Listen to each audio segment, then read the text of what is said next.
Friends, ಇದು ಸಮಾಜ ವಿಜ್ಞಾನ ಕನ್ನಡ ಮಾಧ್ಯಮ ಭಾಗ 2 8ನೇ ತರಗತಿ. ನಾನು ಇವತ್ತು ನಿಮಗೆ ಈ ದಿನ ನಾನು ನಿಮಗೆ ಸಮಾಜದ ಪ್ರಕಾರಗಳು ನೋಟ್ಸ್ನ ಟಿಕ್ ಹಾಕ್ಸ್ತೀನಿ. ಅದು ಟೆಕ್ಸ್ಟ್ ಬುಕ್ಕಲ್ಲೇ. ನಾವು ನೋಟ್ಸನ್ನ ಬರೆಯೋದಕ್ಕೂ ಹೋಗೋದಕ್ಕೂ ಮುಂಚೆ ನೀವು ಈ ಚಾನಲ್ನ ಇನ್ನೂ ಸಬ್ಸ್ಕ್ರೈಬ್ ಮಾಡಿಲ್ಲ ಅಂದರೆ ಸಬ್ಸ್ಕ್ರೈಬ್ ಮಾಡಿ, ಪಕ್ಕದಲ್ಲಿರೋ ಬೆಲ್ ಐಕನ್ನ ಪ್ರೆಸ್ ಮಾಡಿ, ಲೈಕ್ ಮಾಡಿ, ಶೇರ್ ಮಾಡಿ. ಮತ್ತು ನಿಮಗೆ ಇನ್ನೂ ಯಾವುದಾದ್ರೂ ಬೇರೆ ಪಾಠದ್ದು ಬೇಕು 8, 9ನೇ ತರಗತಿದು ಅಂತ ಇದ್ದರೆ ಕಮೆಂಟ್ಸ್ ಬಾಕ್ಸಲ್ಲಿ ನನಗೆ ಹಾಕಿ ನಾನು ಆ ವಿಡಿಯೋನ ಅಪ್ಲೋಡ್ ಮಾಡ್ತೀನಿ. ಹಾಗಾದರೆ ಇನ್ಯಾಕೆ ಥರ ಶುರು ಮಾಡೋಣವಾ? ಅಧ್ಯಾಯ 25 ಸಮಾಜದ ಪ್ರಕಾರಗಳು. ನಾವು ನೋಟ್ಸ್ನ ಟಿಕ್ ಹಾಕೊತ ಹೋಗೋಣ. ಫಸ್ಟ್,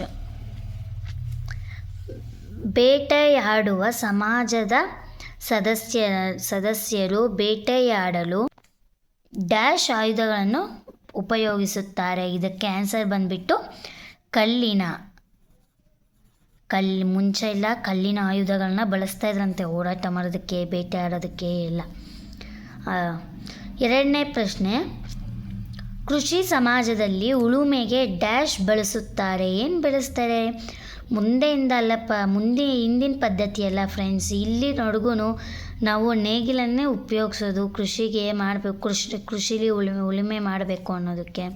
ಹಾಗಾಗಿ ಇದ್ರ ಆನ್ಸರು ನೇಗಿಲು.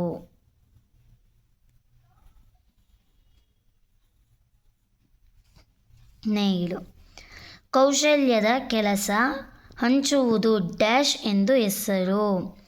ಕೌಶಲ್ಯ ಅಂದರೆ ನಮಗೆ ಇವಾಗ ಒಂದು ಕೆಲಸ ಇತ್ತಂದ್ರೆ ಫ್ರೆಂಡ್ಸ್, ಅದನ್ನು ಹಂಚ್ಕೊಂಡು ಮಾಡೋದಕ್ಕೆ ಏನಂತಾರೆ ಅಂತ.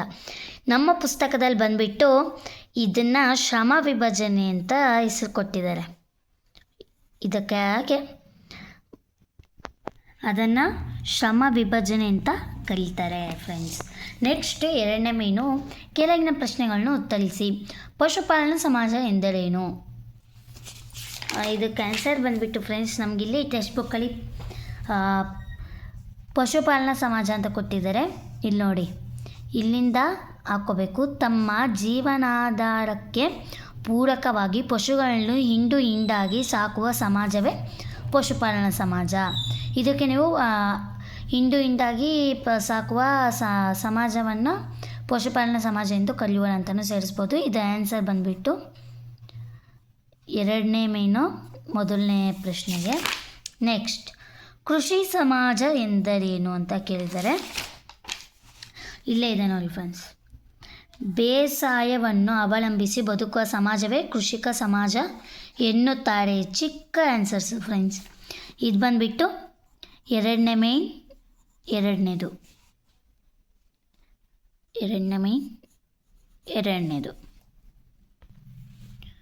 ನೆಕ್ಸ್ಟ್ ಪ್ರಶ್ನೆ, ಕೈಗಾರಿಕಾ ಸಮಾಜ ಎಂದರೇನು? ಇಲ್ಲೇ ಇದೆ ನೋಡಿ. ಕೈಗಾರಿಕಾ ಸಮಾಜ ವಿಜ್ಞಾನ ಮತ್ತು ತಂತ್ರಜ್ಞಾನವನ್ನು ಬಳಸಿ ವಸ್ತುಗಳನ್ನು ತಯಾರಿಸುವ ಕೈಗಾರಿಕೆಗಳನ್ನು ಅವಲಂಬಿಸಿ ಬದುಕುವ ಸಮಾಜವೇ ಕೈಗಾರಿಕಾ ಸಮಾಜ ಎಂದು ಕರೆಯಲಾಗುತ್ತದೆ. ಇದು ಎಷ್ಟನೇ ಪ್ರಶ್ನೆ ಫ್ರೆಂಡ್ಸ್? ಇದು ಮೂರನೇ ಪ್ರಶ್ನೆ. ನೆಕ್ಸ್ಟ್, ಸಮಾಜದ ಪ್ರಕಾರಗಳು ಯಾವುವು ಅಂತ ಕೇಳಿದ್ದಾರೆ. ಇದಕ್ಕೆ ಆನ್ಸರ್ ನಮಗೆ ಇಲ್ಲೆಲ್ಲ ಕೊಟ್ಟಿದ್ದಾರೆ ನೋಡಿ ಫ್ರೆಂಡ್ಸ್. ಬೇಟೆಯಾಡುವ ಮತ್ತು ಆಹಾರ ಸಂಗ್ರಹಿಸುವ ಸಮಾಜ, ಪಶುಪಾಲನಾ ಸಮಾಜ, ಕೃಷಿ ಸಮಾಜ, ಕೈಗಾರಿಕಾ ಸಮಾಜ. ನಾವು ಇವು 4 ಹಾಕ್ಕೋಬೇಕಾಗುತ್ತೆ. ಇದೆಷ್ಟನೇದು ಫ್ರೆಂಡ್ಸ್? ನಾಲ್ಕನೇದು. ನೆಕ್ಸ್ಟ್ ಪ್ರಶ್ನೆ, 4-5 ವಾಕ್ಯದಲ್ಲಿ ಉತ್ತರಿಸಿ. ಬೇಟೆಯಾಡುವ ಮತ್ತು ಆಹಾರ ಸಂಗ್ರಹಿಸುವ ಸಮಾಜದ ಜೀವನ ಶೈಲಿ ವಿವರಿಸಿ ಅಂತ ಕೇಳಿದ್ದಾರೆ. ಬೇಟೆಯಾಡುವ ಮತ್ತು ಆಹಾರ ಸಂಗ್ರಹಿಸುವ ಸಮಾಜದ ಜೀವನ ಶೈಲಿ ವಿವರಿಸಿ. ಇಲ್ಲಿದೆ ನೋಡಿ ಫ್ರೆಂಡ್ಸ್. ಇಲ್ಲಿಂದ ನಾವು 4-5 ಪಾಯಿಂಟ್ ಮಾಡಬೇಕು. ನಾನು 5 ಪಾಯಿಂಟ್ ಮಾಡ್ತೀನಿ. ಇದು ಮಾನವ ಸಮಾಜದಲ್ಲಿ ಅತ್ಯಂತ ಪ್ರಾಚೀನ ಮತ್ತು ಸರಳವಾದ ಸಮಾಜವಾಗಿದೆ. ಇಲ್ಲಿಂದ ಇಲ್ಲಿಗೆ 1 ಪಾಯಿಂಟ್ ಆಯಿತು. ಈ ಸಮಾಜವು ಬಹಳ ಚಿಕ್ಕದಾಗಿದ್ದು ಕೆಲವೇ ಮಂದಿ ಜನರನ್ನು ಒಳಗೊಂಡಿದ್ದು ಸಂಚಾರಿ ಸ್ವರೂಪ ಜೀವನ ಶೈಲಿಯನ್ನು ಹೊಂದಿದೆ. ಇದು ಉಪಯೋಗಿಸುವ ಆಯುಧಗಳು ಕಲ್ಲಿನಿಂದ ಮಾಡಿದ ಕೊಡಲಿ, ಈಟಿ, ಚೂರಿ ಮುಂತಾದವು. ಈ ಜನರು ತಮ್ಮ ಅಸ್ತಿತ್ವಕ್ಕಾಗಿ ಕಾಡು ಪ್ರಾಣಿಗಳನ್ನು ಬೇಟೆಯಾಡುತ್ತಾರೆ ಹಾಗೂ ಪ್ರಕೃತಿ ಸಹಜವಾಗಿ ಬೆಳೆದಿರುವ ಹಣ್ಣುಗಳು, ಬೀಜಗಳು, ಗೆಡ್ಡೆ ಗೆಣಸುಗಳು, ತರಕಾರಿಗಳನ್ನು ಸಂಗ್ರಹಿಸುತ್ತಾರೆ. ಇಲ್ಲಿಂದ ಇಲ್ಲಿಗೆ ಒಂದು 5 ಪಾಯಿಂಟ್ 6 ಪಾಯಿಂಟ್ ಆಗ್ಬಾರ್ದು ಫ್ರೆಂಡ್ಸ್. ಇದು 3ನೇ ಮೇನ್, 1ನೇದು. ಇದು 3ನೇ ಮೇನ್, 1ನೇದು. ನೀವು ಇದನ್ನು ಪ್ಯಾರಾಗ್ರಾಫ್ ಥರನೂ ಬರಿಬೋದು ಫ್ರೆಂಡ್ಸ್, ಅಥವಾ ನಾವು ಪಾಯಿಂಟ್ ವೈಸ್ ಬರಿತೀವಿ, ನಮ್ಗೆ ಈಸಿ ಆಗುತ್ತೆ ಅಂದರೆ ಪಾಯಿಂಟ್ ವೈಸು ಬರಿಬೋದು. ಪಶುಪಾಲನಾ ಸಮಾಜದ ಲಕ್ಷಣಗಳನ್ನು ತಿಳಿಸಿ.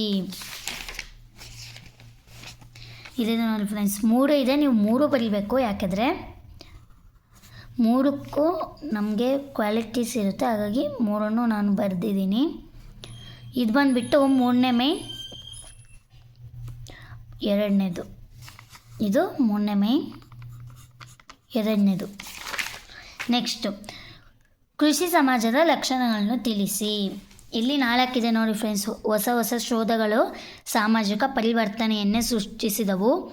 ಅಭಯಂತ್ರ, ಅಂತರಿಕ್ಷ ದಹನ ಯಂತ್ರ, ವಿದ್ಯುತ್ ಶಕ್ತಿ, ಅಣುಶಕ್ತಿ ಮುಂತಾದವು ಬಹು ವ್ಯಾಪಕ ಸ್ವರೂಪ ಸಾಮಾಜಿಕ ಮತ್ತು ಆರ್ಥಿಕ ಪರಿವರ್ತನೆ ತಂದಿವೆ ಮತ್ತು ತರಳುತ್ತಿವೆ. 2ನೇದು ಕೈಗಾರಿಕೆಯನ್ನು ಸ್ಥಾಪಿಸಿರುವ ನಗರಗಳಿಗೆ ಉದ್ಯೋಗ ಹುಡುಕಿಕೊಂಡು ಜನ ವಲಸೆ ಬರುತ್ತಾರೆ.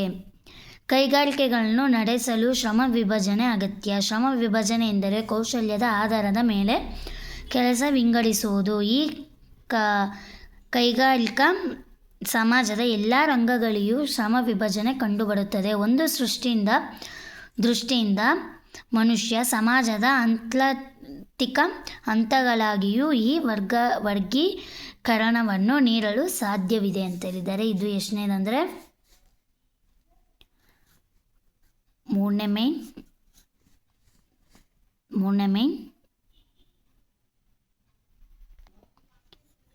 3ನೇದು. ಇದು 3ನೇ ಮೇನ್, 3ನೇದು. ನೆಕ್ಸ್ಟ್ ಕೈಗಾರಿಕಾ ಸಮಾಜದ ಲಕ್ಷಣಗಳನ್ನು ತಿಳಿಸಿ. ಇಲ್ಲಿದೆ ನೋಡಿ ಫ್ರೆಂಡ್ಸ್, ಇಲ್ಲೊಂದು ಪಾಯಿಂಟ್ ಇದೆ, ಇಲ್ಲೊಂದು ಪಾಯಿಂಟು. ಸಾಮಾನ್ಯ ಶಕ ಪೂರ್ವ 3000 ಸುಮಾರಿಗೆ ನೇಗಿಲ ಸಂಶೋಧನೆಯೊಂದಿಗೆ ಕೃಷಿ ಕ್ರಾಂತಿ ಪ್ರಾರಂಭಗೊಂಡಿತು. ಇದರೊಂದಿಗೆ ಆಹಾರದ ಉತ್ಪಾದನೆಯು ಹೆಚ್ಚಾಯಿತು. ಈ ನೇಗಿಲನ್ನು ಎಳೆಯಲು ಪ್ರಾಣಿ ಶಕ್ತಿಯನ್ನು ಬಳಸಲು ಪ್ರಾರಂಭಿಸಲಾಗುತ್ತದೆ. ಆಹಾರ ಉತ್ಪಾದನೆ ಇನ್ನಷ್ಟು ಹೆಚ್ಚಾಗುತ್ತದೆ. ಇದು ಬಂದುಬಿಟ್ಟು 3ನೇ ಮೇನ್, 4ನೇದು ಫ್ರೆಂಡ್ಸ್. ಇನ್ನೂ ಇದೆ ಫ್ರೆಂಡ್ಸ್ ನೆಕ್ಸ್ಟ್ ಪೇಜಲ್ಲಿ. ಇಲ್ಲಿ 2 ಪಾಯಿಂಟ್ಸ್ ಇದೆ, ಇಲ್ಲೂ 2 ಪಾಯಿಂಟ್ಸ್ ಇದೆ. ಎಷ್ಟನೇದು ಫ್ರೆಂಡ್ಸ್? 3ನೇ ಮೇನ್, 4ನೇದು.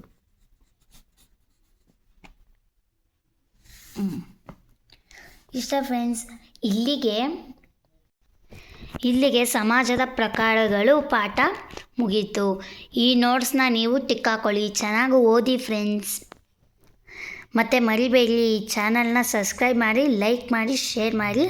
ನಿಮಗಿನ್ನೂ ಬೇರೆ ಪಾಠದ ಬೇಕು ಅಂದರೆ ಕ್ವೆಶನ್ ಆನ್ಸರ್ಸು ನನಗೆ ಕಮೆಂಟ್ ಬಾಕ್ಸಲ್ಲಿ ಕಮೆಂಟ್ ಮಾಡಿ ಹಾಕಿ. ಥ್ಯಾಂಕ್ಸ್.